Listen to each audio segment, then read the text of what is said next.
Pemirsa, Dinas Pendidikan dan Kebudayaan Kabupaten Timur Tengah Selatan terus melakukan transformasi teknologi di sektor pendidikan daerah. Melalui sektor sekolah menengah pertama, berbagai inovasi teknologi sedang diperkenalkan untuk mendukung kualitas proses belajar mengajar. Salah satu inovasi tersebut adalah penerapan smart board atau panel datar interaktif dalam kegiatan pembelajaran di kelas. Teknologi papan pintar ini diperkenalkan pada 12 sekolah menengah pertama di Kabupaten Timur Tengah Selatan. Program ini diharapkan mampu menciptakan pembelajaran yang lebih interaktif dan efektif. Berikut liputan selengkapnya untuk Anda. Kehadiran SMA Garuda di Kabupaten Timur Tengah Selatan menjadi momentum penting yang mendorong pemerintah daerah Timur Tengah Selatan untuk mempercepat layanan pendidikan berbasis digital. Pemda TTS menegaskan komitmennya agar dunia pendidikan tidak tertinggal oleh perkembangan zaman, sekaligus mampu menyiapkan generasi muda yang kompetitif dan berdaya saing tinggi. Melalui Dinas Pendidikan dan Kebudayaan Kabupaten Timur Tengah Selatan, pemerintah daerah menghadirkan inovasi pembelajaran dengan memanfaatkan teknologi interaktif flat panel atau papan pintar dalam kegiatan belajar mengajar. Sebanyak 75 unit IFP diadakan dan dialokasikan bagi 13 sekolah dasar dan 12 sekolah menengah pertama di wilayah Kabupaten Timur Tengah Selatan. Pengadaan sarana pembelajaran digital ini bersumber dari APBD Perubahan tahun anggaran 2025 dengan total anggaran mencapai 10,5 miliar rupiah.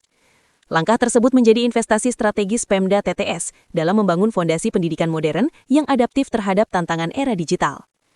Untuk memastikan pemanfaatan IFP berjalan optimal, bidang SMP Dinas Pendidikan dan Kebudayaan TTS bekerja sama dengan perusahaan penyedia PT Labstool menggelar pelatihan dan pengenalan sistem pengoperasian IFP bagi 12 operator sekolah sasaran. Kegiatan ini berlangsung di Aula SMP Negeri 3 Sowe Rabu, 7 Januari 2026 dan diikuti secara antusias oleh perwakilan sekolah.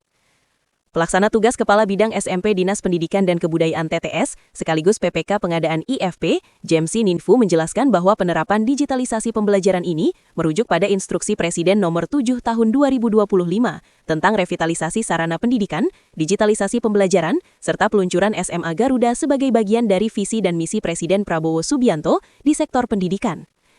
Menurut Jemsi Ninfu, pengadaan IFP melalui APBD Perubahan 2025 dilakukan karena mempertimbangkan kebutuhan real di sekolah.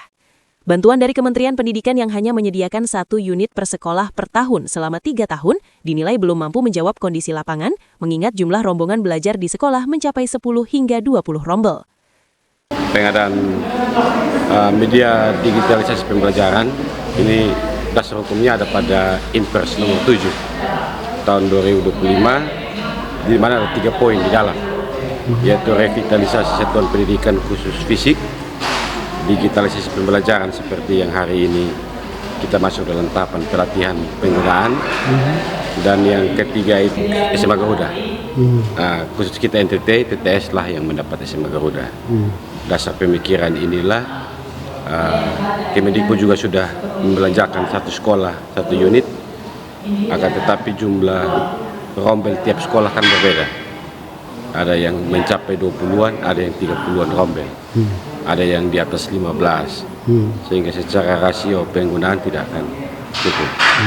Jadi tujuan kita melakukan pelatihan ini agar sekolah tahu sendiri, kerja sendiri, aktif sendiri, bisa tahu penggunaannya. Sehingga barang yang telah diberikan bantuan oleh Pemda bisa dimanfaatkan secara baik. Lebih dari sekadar modernisasi alat pembelajaran, penerapan media digital ini memiliki tujuan strategis jangka panjang. Pemda TTS menegaskan bahwa digitalisasi pembelajaran dilakukan agar siswa-siswi di Timur Tengah Selatan tidak hanya menjadi penonton atas kehadiran SMA unggulan Garuda, tetapi benar-benar dipersiapkan sejak dini untuk mampu bersaing dan masuk sebagai peserta didik di sekolah unggulan tersebut. Melalui pembelajaran berbasis teknologi sejak jenjang SD dan SMP, peserta didik dibekali kemampuan literasi digital, pola berpikir kritis, serta metode belajar interaktif yang selaras dengan standar pendidikan sekolah unggulan nasional. Dengan demikian, saat SMA Garuda dijadwalkan mulai beroperasi pada tahun 2026, putra-putri daerah Timur Tengah Selatan telah memiliki kesiapan akademik, mental, dan teknologi untuk berkompetisi secara sehat dan bermartabat. Dampak positif kebijakan ini pun dirasakan langsung oleh para pendidik. Andri Taupan, guru SMP Negeri 1 Soe, mengungkapkan bahwa penerapan pembelajaran berbasis IFP sangat membantu proses belajar mengajar. Media digital ini mampu memantik minat belajar siswa yang merupakan bagian dari generasi Z, sekaligus meringankan tugas guru yang sebelumnya masih menggunakan metode pembelajaran manual. Papan pintar ini sangat memudahkan kita guru dalam pembelajaran. Contoh kemarin kita tidak ada ini, kita masih ke kelas, masih bawa LCD, infocus, masih bawa buku. Tapi ini sangat memudahkan kita karena saat kita masuk kelas, tidak perlu bawa buku atau modul-modul yang lain dan infocus karena ini sudah semua bisa materi kita taruh di dalam. Jadi tinggal kita langsung hidupkan dan pakai. Sangat memudahkan untuk guru dan murid.